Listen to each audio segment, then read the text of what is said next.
Faillite bancaire, des milliards de dollars envolés, une croissance mondiale en berne, des gouvernements impuissants. Le capitalisme financier est en crise. Nicolas Sarkozy a expliqué cette semaine que c'était la fin d'un monde sans esquisser des pistes de sortie de crise.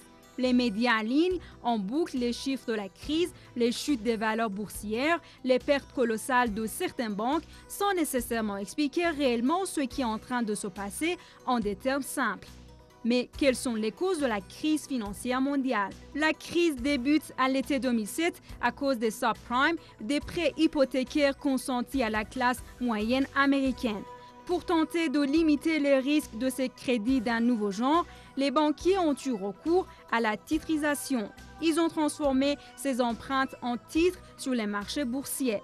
Concrètement, si un particulier emprunte 1 000 €, il doit en rembourser 1 200 € à la banque avec les intérêts.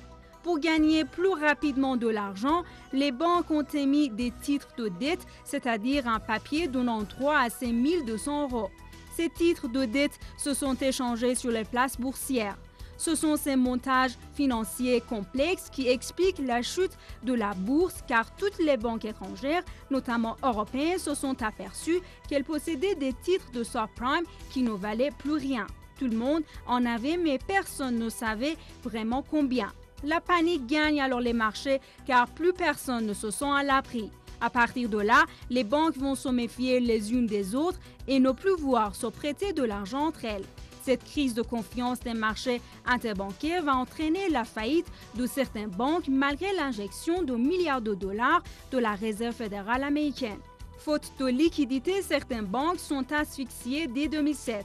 Elles ont perdu des sommes colossales avec les subprimes et elles n'ont pas réussi à poursuivre leur activité de crédit car les autres banques méfiantes ont refusé de leur prêter des liquidités pour faire face. De nombreuses banques se sont donc retrouvées dans des situations difficiles. En Grande-Bretagne, la Northern Rock a dû être nationalisée sous peine de disparaître. La plupart des économistes pensaient que le gros de la crise était passé début 2008. Une fois que la crise des subprimes est bien identifiée, que les banques ont revendu ces titres à risque, la crise financière était sur le point de se terminer après un dernier soubresaut fin 2007. Mais la crise est repartie de plus belle en février 2008 quand les banques ont arrêté leurs comptes annuels.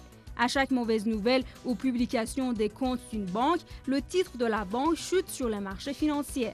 Jamais des chutes aussi vertigineuses n'avaient été constatées depuis la crise de 1929.